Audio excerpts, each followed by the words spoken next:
एसे एसे का जब हम नाम सुनते हैं तो हमें लगता है कि कोई बात नहीं, सीधा और सिंपल सा सब्जेक्ट है, कर लेंगे। लेकिन कभी कभी ये डिफिकल्ट बन जाता है। रीज़न क्या है? रीज़न है कि एसे एक ओपन सब्जेक्ट है जिसकी कोई सीमा और दायरा नहीं होता।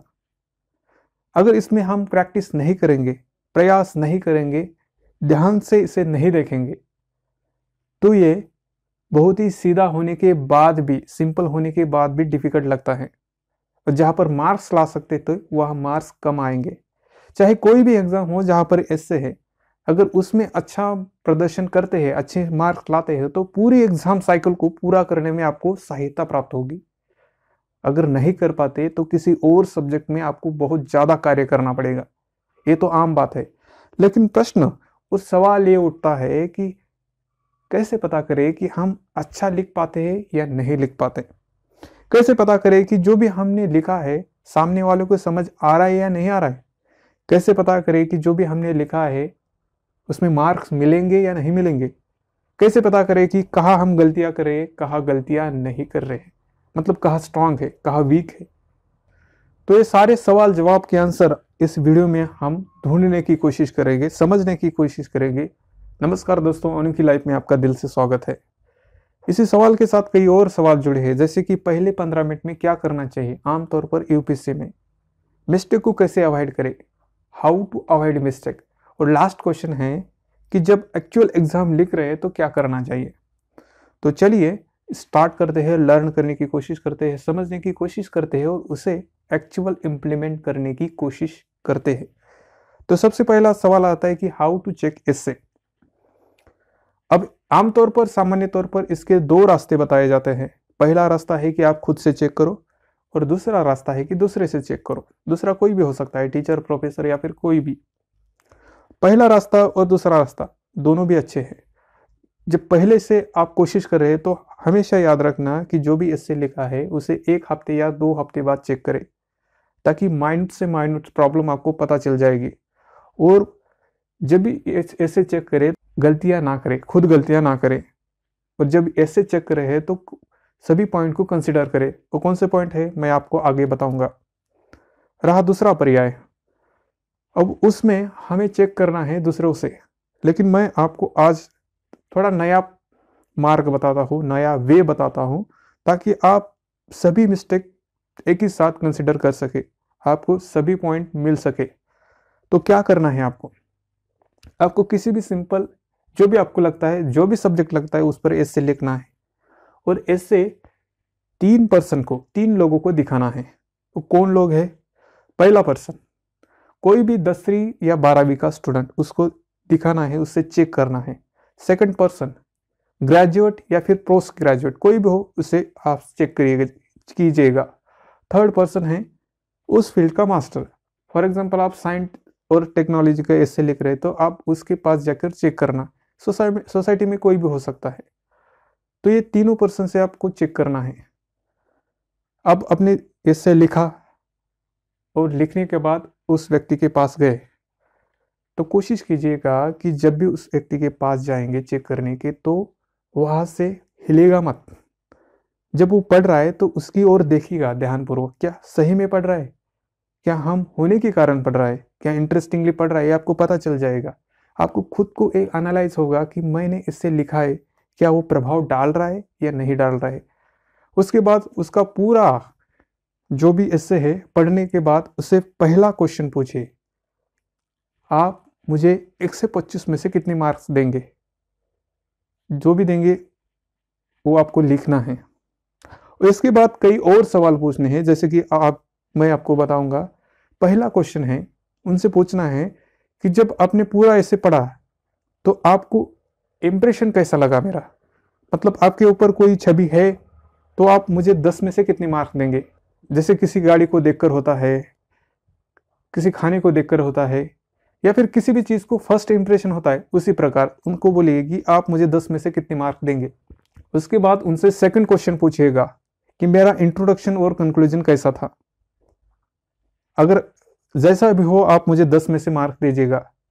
सभी तीनों व्यक्ति से आपको मार्क्स लिखने हैं। आपको अब तीसरा क्वेश्चन पूछना है। उनको पूछिएगा कि मैंने जो भी इससे लिखा है, क्या वो सिंपल था, सहज था, क्या रीडेबल था, उसकी हैंडराइटिंग अच्छी थी या फिर नहीं थी, और इसमें से आप मुझे 10 में से कितने मार्क देंगे। ये तीसरा सवाल है। अब उसने चौथा सवाल पूछेगा, फोर्थ क्वेश्चन, क्या मैंने जो भी लिखा है उसमें कोई कंटेंट है, जो भी लिखा है क्या उसका एग्जाम्पल दिया है, अगर दिया है और लिखा है तो आप मुझे 10 में से कितने मार्क देंगे।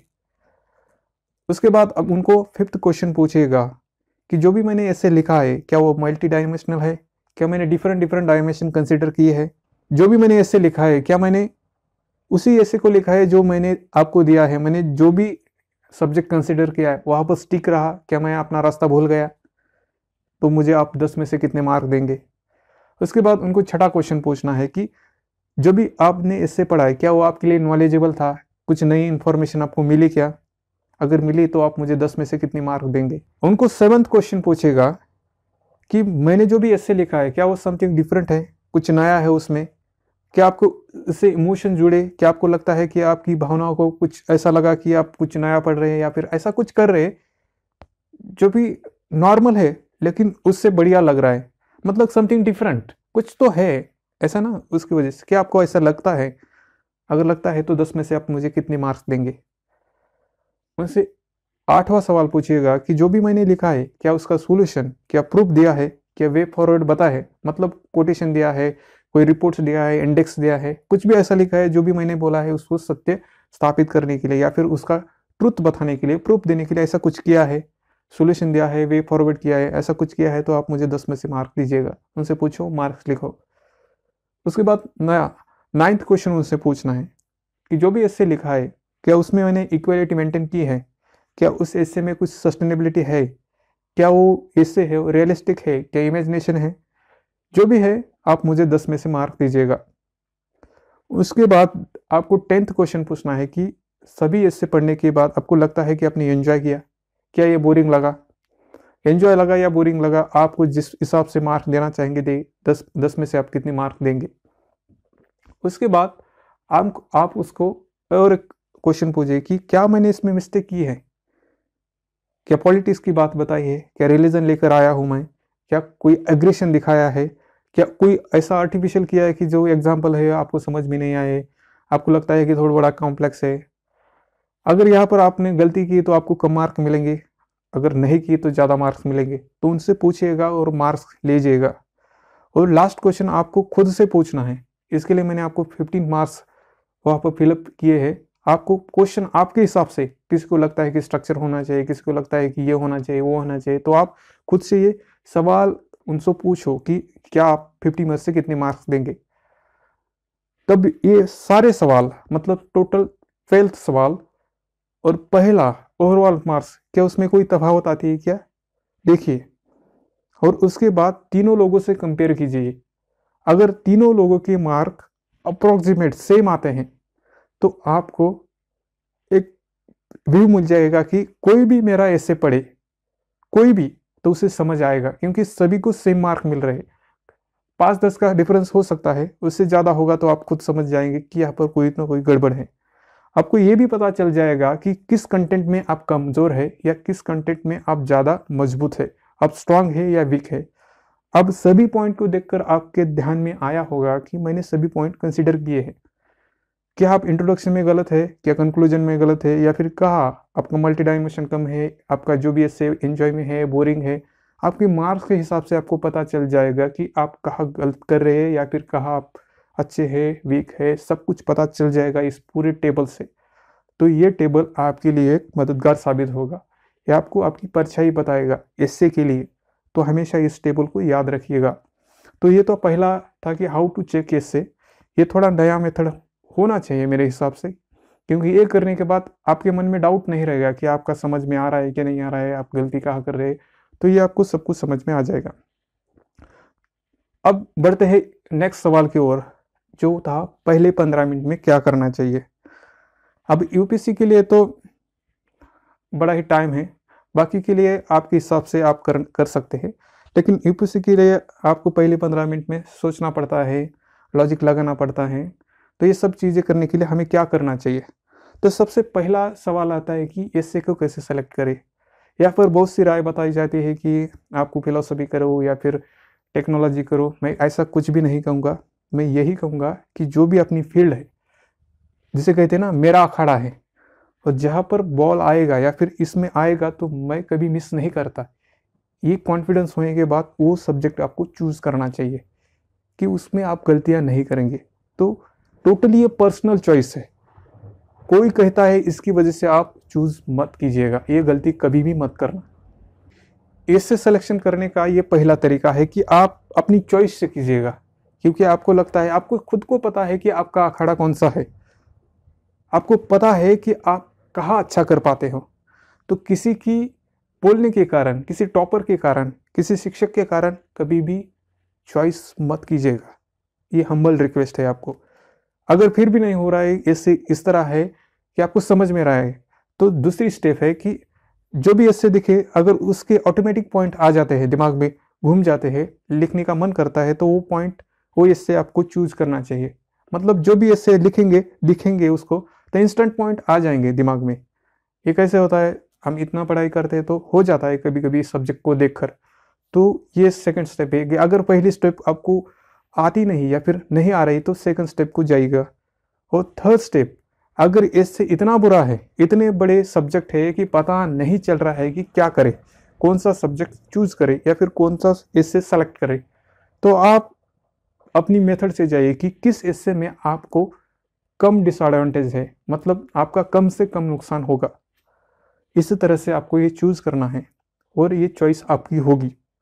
इसलिए हमेशा कोशिश करना, जब भी प्रैक्टिस करेंगे इस तरह से स्टेप फॉलो करके एक सेलेक्ट करना है।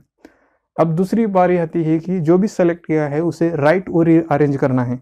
मतलब कोटेशन लिखने हैं, फैक्ट्स, रिपोर्ट्स वगैरह वगैरह, जो भी इंसिडेंट्स है, जो भी जिस तरह से लिखना चाहते हैं, इंट्रोडक्शन, कंक्लूजन, सब लिख दीजिएगा और उसका रीअरेंज करके रखिएगा। क्योंकि हमें, जब हम लिखते हैं तो हमें पता नहीं चलता क्या करना चाहिए। तो जब पहले 15 मिनट में सब कुछ अरेंज करके रखना चाहिए कि ये लिखना है, ये लिखना है, डायमेंशन लिखने हैं, ये डायमेंशन लिखने हैं, वो डायमेंशन लिखने हैं, ये रिपोर्ट लिखना है, ये सब कुछ एक अरेंज करके लिखेगा। उसके बाद आप खुद पे कॉन्फिडेंस कीजिएगा कि मैंने सब कुछ लिखा है, कोई डरने की बात नहीं, मैं खुद पे विश्वास रखता हूँ। ये चीज़ हमेशा याद रखना, confidence is the must in UPSC. तो ये तो हुआ पहले 15 मिनट में। अब नेक्स्ट क्वेश्चन है हमारा कि मिस्टेक कैसे अवॉइड करें। जब एग्जाम में हम लिखते हैं तो पहली मिस्टेक तो हो जाती है कि टॉपिक कंफ्यूजन, मतलब जो भी सेलेक्ट किया उस पर भी कंफ्यूजन करते हैं कि कभी कभी, अब दोस्त कैसे करते हैं देखो, कभी कभी उनके लगता है कि ये टॉपिक मुझे आता है, सोचते हैं, उस पर पॉइंट भी लिखते हैं, फिर थोड़ी देर बाद लिखने के बाद पता चलता है कि ये मुझसे नहीं हो पाएगा या फिर मुझे तकलीफ हो रही। अब मुझे ये बताओ, पहले 15 मिनट हमने खर्च किए, फिर 15 मिनट लिखेंगे, अगर उसके बाद आप सोचेंगे तो क्या सही में आप ऐसे को पूरा कर पाएंगे? नहीं। अब तो आउट ऑफ कंटेस्ट जा रहे हैं, आउट ऑफ रेस जा रहे हैं। तो ये कभी भी टॉपिक कंफ्यूजन नहीं करना, पहला सेलेक्ट किया है ना, उस पर ही ध्यान केंद्रित कीजिएगा। सेलेक्ट करते समय अच्छी मेथड अपनाना है, जैसे मैंने बताई है, आपकी खुद की हो सकती है तो वो मेथड अपनाइएगा। उसके बाद हमेशा जो भी टॉपिक सेलेक्ट किया है उस पर सटीक रहेगा, स्टिक रहेगा। हमेशा वो कॉपी अपने टेबल पर रखनी चाहिए, हमेशा नज़र होनी चाहिए कि मेरा ये टॉपिक है, मैं लिख रहा हूँ, ये हमेशा आपको याद होना चाहिए। हमेशा, मतलब लिखने के बाद आप भूल जाते हैं कि कौन सा टॉपिक लिख रहे हैं, तो ये हमेशा स्टिक टू द टॉपिक सबसे इंपॉर्टेंट पॉइंट है। जो भी बोला है वही लिखना है, ये गलती नहीं करनी है। पहला टॉपिक कंफ्यूजन, उसके बारे में सोचना ही नहीं है क्या मैंने सेलेक्ट किया, क्योंकि अब उसमें टाइम जाएगा, ये हमेशा याद रखना। उसके बाद टाइम लिमिट, तीसरा पॉइंट आता है, उससे ही कंसिडर, क्योंकि टाइम कम है, आपको 2 ऐसे लिखने हैं। अगर आउट ऑफ बॉक्स जाएंगे, मेरा अखाड़ा है बोलकर आप बहुत ज़्यादा लिख पाएंगे तो ऐसे ज़्यादा मार्क्स नहीं मिलते, जितने वर्ड्स में लिखना है उतने मिलेंगे तो अच्छी बात है, लिखना अच्छी बात है, लेकिन टाइम लिमिट के बाहर जा रहे हैं तो दूसरे ऐसे में आपको इसका इफेक्ट मिलेगा और जो भी मार्क्स ला सकते तो कम मिलेंगे। तो हमेशा अपने पास घड़ी रखिएगा, या फिर जो भी घर में हम प्रैक्टिस करेंगे या फिर जहाँ पर भी करते हैं वहाँ पर हमेशा टाइम के हिसाब से करो। तो ये कभी भी मिस्टेक नहीं करनी है। बाद में ये नहीं कहना है कि मुझे टाइम नहीं मिला, मुझे टाइम अरेंज नहीं हुआ, ये गलतियाँ आपके लिए मतलब ना के बराबर है, इसमें नहीं करना है। कोई भी बोलता नहीं, फिर ये बोलता है यार ये भी नहीं आता कि आपसे, ये कहेंगे लोग। तो अब लास्ट क्वेश्चन आता है कि एक्चुअल एग्जाम में क्या करें। सबसे पहले आप खुद पर डाउट नहीं करना है। मतलब कभी कभी ऐसा होता है कि हमने कोचिंग क्लासेस में या फिर कहीं भी ऐसे पेपर लिखा होता है, उसमें कम मार्क्स आते हैं, तो वही दिमाग में चलता है, यार पिछली बार मैंने लिखा था, अभी इस बार भी ये टॉपिक आ गया, मुझे मार्क्स नहीं मिलेंगे। कभी कभी ऐसा लगता है कि पिछली बार मैंने ये लिखा था और यह गलती हो गई थी, आज भी है ये भी होगी। मतलब ये डाउट रहता है, हम खुद पर डाउट करते हैं कि हम लिख पाएंगे नहीं लिख पाएंगे। अभी छोड़ दीजिएगा, आप खुद पेपर में लिख रहे हैं तो ये इसकी बातें में कोई मायने नहीं रखती। आपका 100% देना ये सबसे बढ़िया और सबसे बड़ा काम है। तो अपने आप पर डाउट कभी नहीं करना, जो भी कर रहा हूँ मैं कर रहा हूँ, कोई बात नहीं, ऐसा बोल कर रखो, डोंट डाउट यूर सेल्फ। उसके बाद कभी कभी सराउंडिंग थिंग्स में, कभी कभी टीचर्स बहुत शोर से बोलते हैं, बहुत ज़ोर से बोलते हैं, या फिर हम जहाँ पर सेंटर है वहाँ पर शोर होता है, तो कभी कभी घर में कोशिश कीजिएगा शोर के साथ लिखने की, ताकि ताकि आप एग्जाम में ब्लेम ना करें किसी और के पास, यार शोर हो इसके बारे में मेरा कंसंट्रेशन नहीं लग रहा है, मैं नहीं लिख पा रहा हूँ। ऐसा कुछ भी मत कीजिएगा, अपने आप पर फोकस करना है, लिखने पर फोकस करना है, सराउंडिंग थिंग्स पर फोकस नहीं कर रहा है। अगर होता है तो घर में प्रैक्टिस कीजिएगा ये। उसके बाद अपने मन में डर मत बनाए रखिए, मेरी फैमिली ऐसे है, मेरी परिस्थिति ऐसी है, मैं जॉब भी नहीं कर रहा हूँ, ऐसा हो रहा है, पिछली बार लिखा था ऐसा हुआ था। ये डर मत लाइए अपने मन में। अगर डर बैठेगा तो कहीं ना कहीं गलती ज़रूर करेंगे, जहाँ पर 100% दे सकते थे वहाँ पर 90% देकर वापस आ जाएंगे। तो ये फियर के बारे में मत सोचो, जो भी होगा देखा जाएगा, यही सोचकर कार्य करना है। तो ये पूरी राम कथा ये एस्से के बारे में थी। तो आपको समझ आई होगी कि एस्से को कैसे चेक करें, कैसे मिस्टेक को अवॉइड करें, एक्चुअल एग्जाम में क्या करें, ये सभी पॉइंट अब क्लियर हो चुके होंगे। अगर कोई डाउट है तो आप खुद से पूछिएगा, खुद का दिमाग लगाने की कोशिश कीजिएगा, ताकि आप अपना खुद का रास्ता बना सको। कुछ नया करें तो नया मार्ग मिलेगा। तो आपको पूरे ये क्वेश्चन के आंसर समझ में आए होंगे, ताकि आपकी कोई भी मिस्टेक ना हो, आपका सिलेक्शन हो जाए। तो all the best for that exam. Thank you दोस्तों।